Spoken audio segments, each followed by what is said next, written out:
PTI का ज़िमनी election में तारीखी कामयाबी पर यौम तशक्कुर मनाने का ऐलान। असद कैसर का कहना है कि इमरान खान की बेपनाह जद्दोजहद के नतीजे में तारीख साज कामयाबी मिली। पीटीआई की कामयाबी की खुशी में आज तमाम कारकुनान यौम तशक्कुर मनाएं।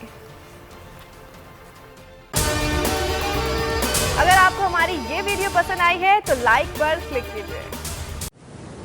सबसे बड़ी कवरेज, सबसे बड़े पैनलिस्ट, जब तक ये रजीम चेंज रिवर्स नहीं होगा लोग इसी पैटर्न पर चलते रहेंगे। सबसे ज्यादा रिपोर्टर्स, इलेक्शन कमीशन की जानिब से कोई इंतजाम इतने अच्छे तरीके से नहीं किए गए। बोल की रिवायत, सबसे पहला नतीजा। तहरीक इंसाफ के उम्मीदवार इमरान खान साहब यहां से भी आगे हैं।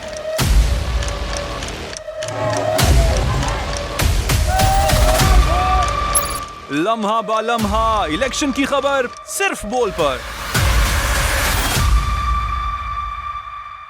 सबसे ज्यादा व्यूज, सबसे ज्यादा रील्स और सबसे ज्यादा रेटिंग के साथ बोल अब भी नंबर 1 पोजीशन पर बरकरार।